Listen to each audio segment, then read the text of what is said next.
All right, hello. I'm Joel Ross, and welcome to LIS 549, Beginning Web Development. Um, oh my gosh, there we go.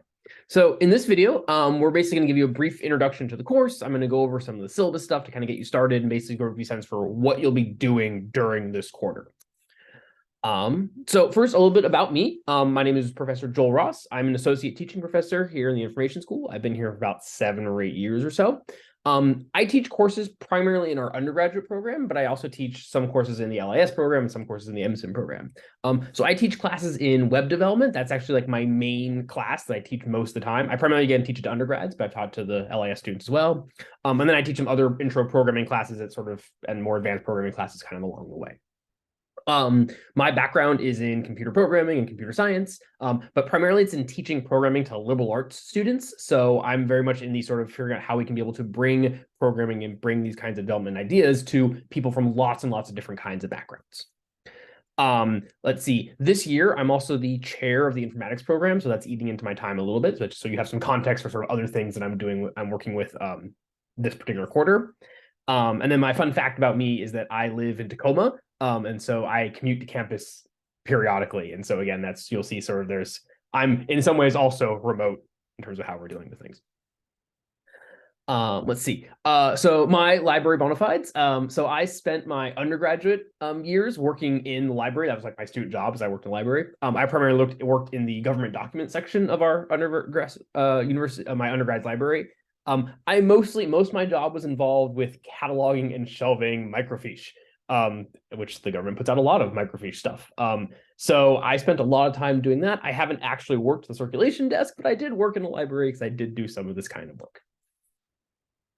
So that's about me. Anyway, so what are we going to be learning in this class? Or what's the point of why you're going to be here? So the overall goal from this class is you're going to be learning how to make web pages. We're going to be learning how the code that's used by your web browser to actually determine what shows up on the browser. What does that content look like? What should it display? And how do we want to have all that stuff get structured together? We're going to learn effectively the programming, the code that's used to make that all happen. If you've ever wanted to make or modify a web page, this is going to be the tools, the languages, and the structures that you need in order to actually make that work. Most librarians are asked to sort of do web stuff as part of their job. It's not like the sort of main thing you do, but it's one of those things that you're going to have to modify a web page at some point. You're not going to be likely building up a website from scratch, right? There's existing tools and templates that'll do that together, but you might need to go in and modify some content or change what something looks like. You need to add a new page for some new program that you're introducing, change sort of what their current images are being used. You might need to go make some, fix some problems as they come up. You're going to need to be able to interact with the web in some way. And so we're going to learn the tools that let you be able to do that. And then similarly, the skills that we're actually going to use for figuring out how to make web pages look the way they do will also be used for things like if you need to make like emailers, like formatted email structures. Those are often written in the same kinds of structured ways. If you need to make sort of nice flyers you want to put together, again, you can use these skills in lots of different ways. I want to note that this course is going to focus on really the fundamentals of developing web development, of like developing websites. It's going to really focus on what's code is needed to make stuff show up and look the way you want. So in this class, we're going to be doing a lot of from scratch style work. We're going to be like building up web pages from nothing effectively, which I want to be honest is not what you're likely to do in sort of your professional job as a librarian. You are not going to need to sit down and like build up a website that from nothing with having nothing else exist. There's other tools and structures that you'll likely be using. But we're going to be learning sort of that foundational code level stuff anyway.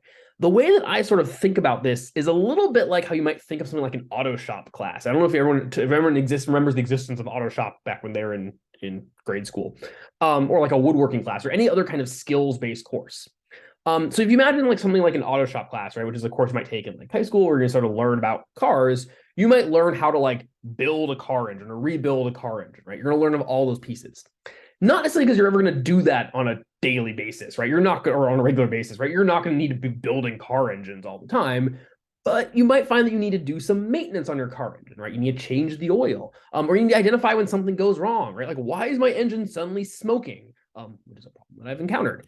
So knowing how that engine is all put together will help you be able to know how to diagnose what the problem might be, right? Figure out like, okay, is the smoke something I need to worry about? It lets you be able to communicate with sort of the professional mechanics. People are going to be building and rebuilding engines.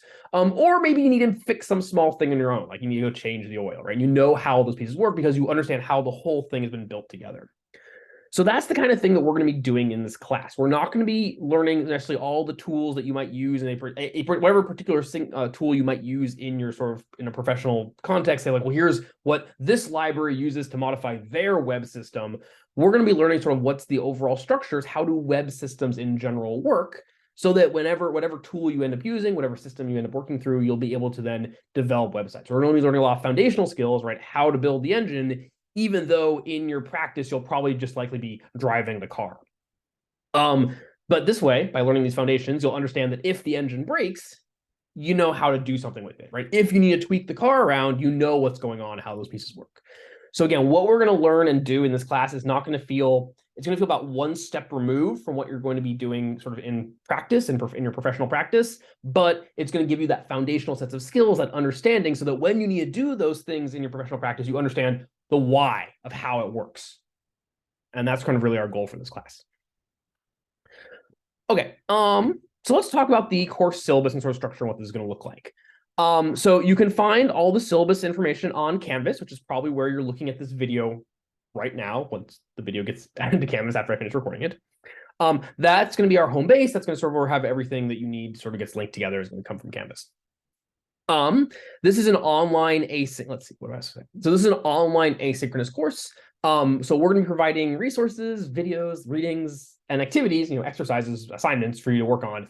But you're going to do them mostly, you would kind of say do them at your own pace, right? You can do them sort of whatever time works for you, though there are regular deadlines on to keep you sort of moving along through the class. It's sort of on a weekly kind of structure.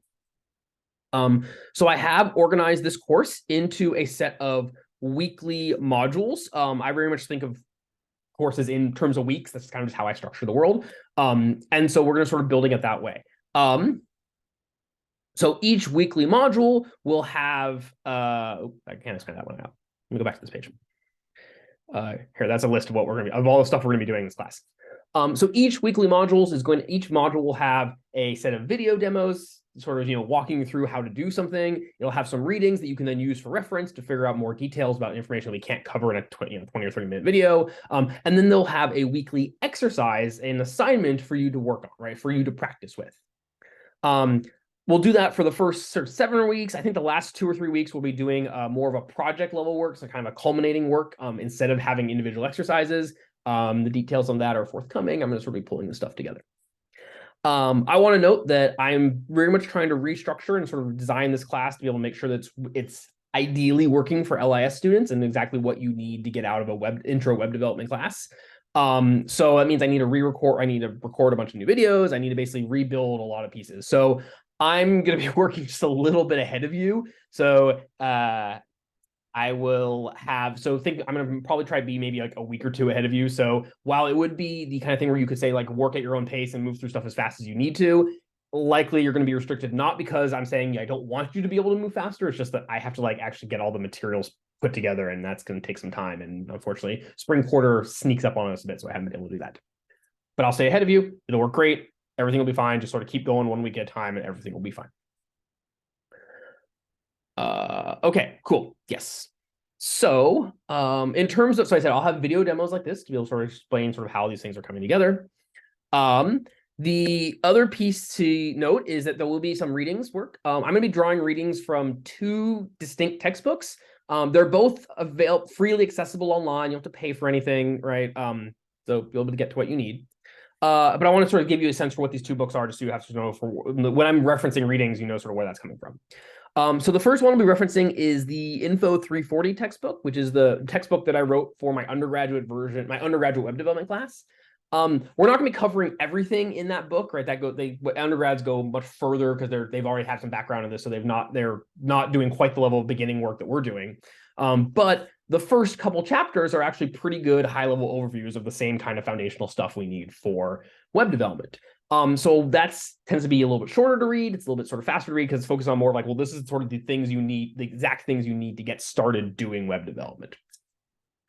So I would recommend reading that one is very much sort of providing kind of a high level, sort of specific kinds of examples of sort of specific things we actually care about that you might want to get a good place to get started. The other book that we'll be working with is the Learning Web Design book by Robbins. So this is one of the most friendly web development textbooks that I've ever found. It's really friendly, it's really accessible, it's really comprehensive, and it's a very good text for just doing web development and web design in general. That said, it's really comprehensive. It covers a lot of detail, which is great.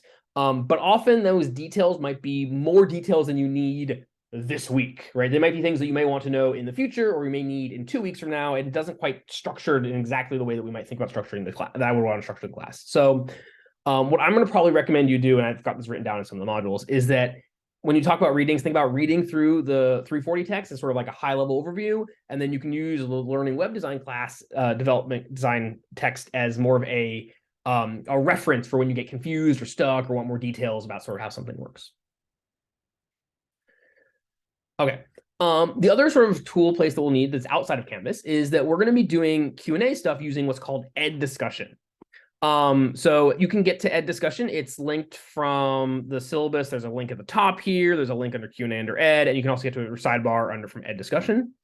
Ed Discussions is it's a discussion board, kind of like Canvas's discussion board, except it's a much better interface. It's a much nicer system, particularly if you're doing coding, programming kinds of things. So it's basically a Q&A, a message board. And you're welcome to use this for asking any kinds of questions or any kinds of things, getting any kind of help that you might need. So if you click sort of the new thread button, you can go ahead and create a new question about what you want, or about a particular exercise, for example. And then you can just type in this question and basically ask anything you want in an asynchronous way. I will respond to these pretty fast. I'm basically sort of trolling these things all the time to sort of see what's going on.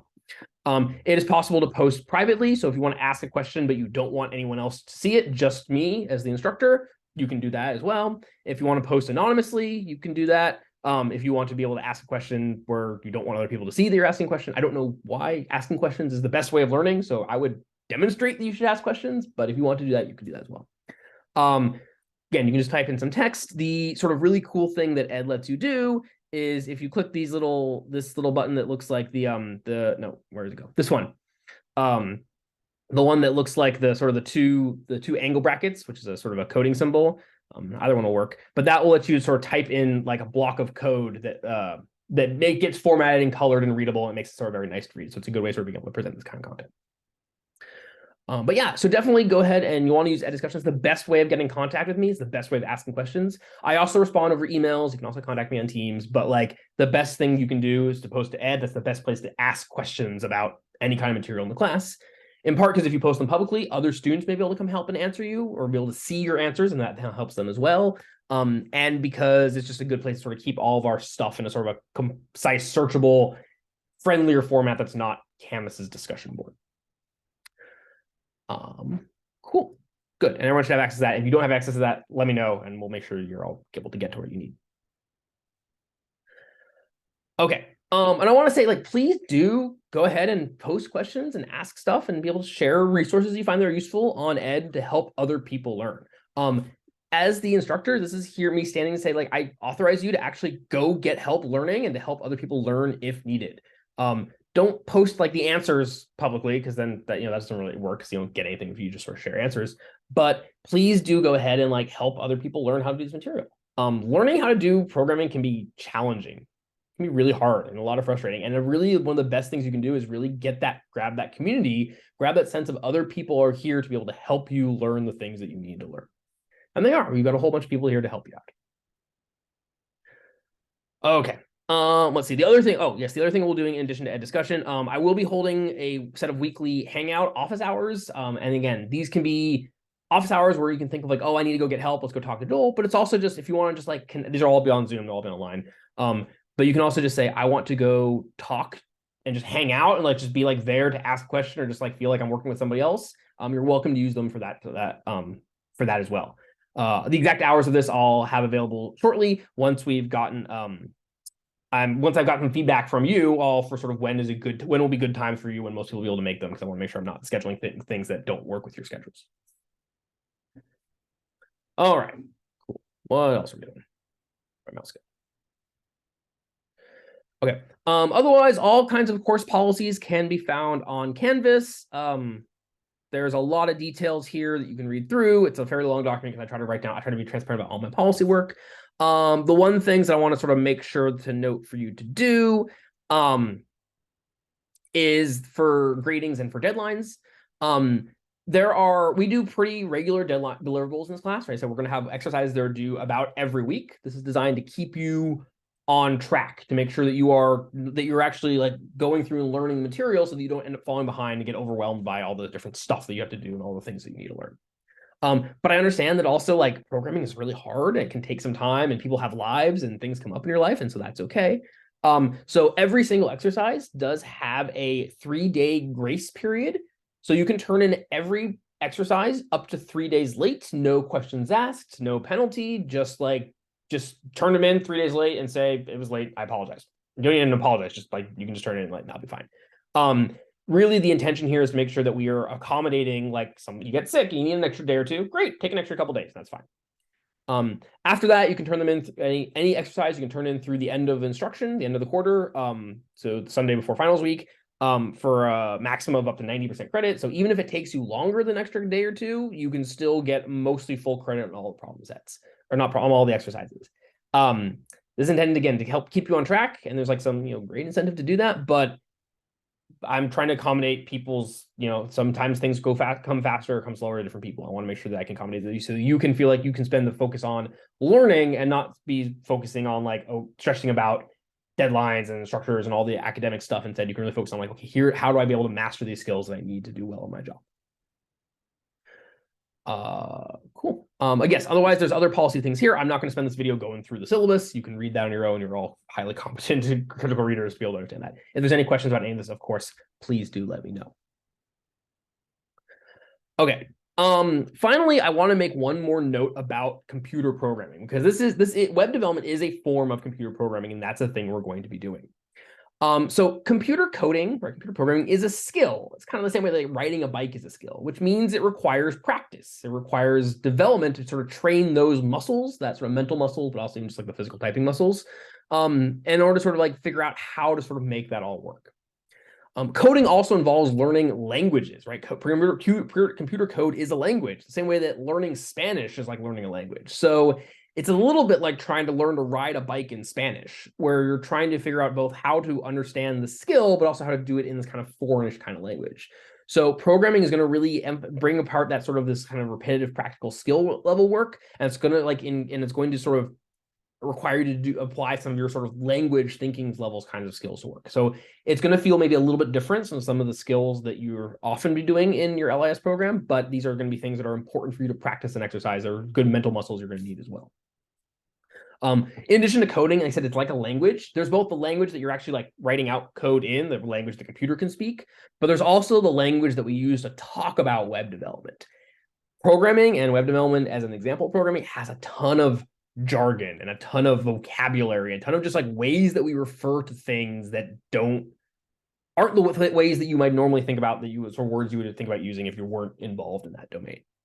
So to try to help keep track of all this vocabulary and keep track of all this jargon, I have created on Canvas, I've created a wiki page that everyone should be able to edit, which you can basically use as a vocabulary list, as a jargon file, to be able to write down all the different terminology, all the different words that get thrown out and used that mean different things. If there's a word you encounter that didn't have a meaning you expected, or a term that you weren't familiar with, go ahead and write that down in this wiki, and that way we can sort of collaboratively build up a list of all the vocabulary that you feel that you might need. I've gotten it started. I've added a couple definitions sort of for our initial languages. If you say, here's a word that feels like it's a jargon, but you're not quite sure the definition is, let me know, and I'll go ahead, and I'm happy to keep adding this as well. But I really want this to be a collaborative resource where you all can be able to figure out what are the things that you need, and what are the definitions that work for you to be able to help you understand what this material looks like. Okay. Finally, the last piece I need to note is that programming is going to be a skill, and it's going to take some practice. And it's a kind of language you speak, but no one speaks it correctly the first time. Doing computer programming is a lot like doing a jigsaw puzzle. And I love doing jigsaw puzzles. Right. But if you're doing a jigsaw puzzle, right, you pick up a piece, and if you're going to put that piece into the puzzle, you don't immediately just click up the piece and just immediately put it to the right spot. You pick up the piece and you're like, well, how's this going to work? And you try it one place and it doesn't quite fit. You're like, okay, well, maybe that's not. I'm going to take it out. I'm going to rotate a little bit and say, well, what if does it fit if I go this way?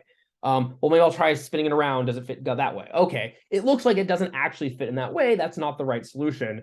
I'm going to like take this piece and maybe try it over there, doing something else, or maybe I'm going to try a different piece instead. And that's okay. That's how we do puzzles, right? If you pick up a jigsaw puzzle piece and you try to put it in a puzzle and it doesn't fit, that doesn't mean that you've done anything wrong. It doesn't mean there's anything wrong with you. It doesn't mean that you suck at puzzles. It just means that the piece wasn't the right one at this time and you got to try a different one. And that's the same way that thing that happens with programming, right? If you try to write some code and it doesn't work, it doesn't understood, right? They cause some problems. That's not saying there's anything wrong with you, or you're bad at anything. It's just that's a normal part of doing programming, right? Is that we try writing out some code and we try doing something a particular way and it doesn't work. It never works the first time. That like no one ever writes code that works the first time, right? Everyone, like with a puzzle, you try the piece and it doesn't quite fit. So you realize, oh, I need to rotate it slightly. It's actually backwards, or oh, I need to find a different piece instead. So I want to just try to be really clear that if something doesn't work, if something's having problems with something, that's normal. That's part of the skill development. It's a little bit like it's the falling off the bike part. Though we're not falling off bikes, nothing will get hurt. But it's the trying a different puzzle piece, right? You try a piece and it doesn't quite work. That's okay. We'll try something else. And that's a normal part of doing programming, is being able to try and experiment with different things. So I want to encourage you to do that. Is if you get to the point where you're trying something and it feels like it's not working, just think this puzzle piece is not going where it needs to be. It's not that there's anything wrong. It's just that it's a different, I just need to find a different puzzle piece. And that's where you can then come and ask for help and we can help you find the puzzle piece that might work a little bit better for you, or figure out why that piece isn't fitting in the way it feels like it should. So like this is sort of my warning, is that programming can be really frustrating. The web development programming is not quite as bad as some other forms of programming, like if you took some of the other programming classes, but coding can be a lot of frustration. It's a lot of confusion stuff. It's like, again, it's learning to ride a bike in Spanish. And so it's not, it's gonna be a lot of frustration, but that's not a problem with you. That's not that you've done anything wrong if there's something that's frustrating or that something's not working. It means that you're learning. It means that you just haven't learned it yet. And that's normal to have not learned things yet. That's why you're in school, is to go learn these things. And so if something's not working, that's not anything wrong with you. That's part of the skill. That's very normal. It's very natural. It happens to everyone, and that's okay. And we are here to support you. And that's literally what we're here for, is to help you be able to work through and understand and get past some of that frustrating work. So my general line to students is that if you get stuck on something, if you're confused or having problems for like 30 minutes, that's when you ask for help. Don't wait 3 days. Don't be like, I spent 15 hours and I couldn't figure this out. That's way too much time. Don't waste that much time doing that.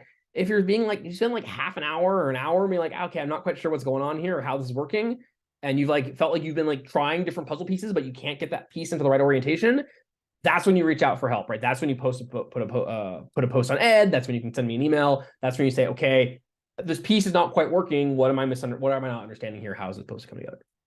So if you get stuck for any amount of time, ask for help. If you get lost or just confused about what we're doing at all, ask for help, right? If you get frustrated and just need to like vent about something, ask for help and we can help vent. We're pretty good at venting. Again, we are here to support you in order to make sure all those pieces work.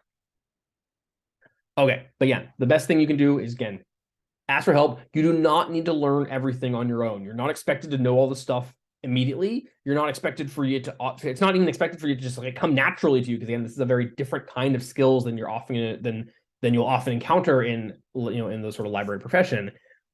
But it's a set of things you'll need to learn, and it's a set of things we're here to help you learn. But we are here to help you. You don't need to do it on your own. We are here to help. So please do use us as a resource to come get help on that.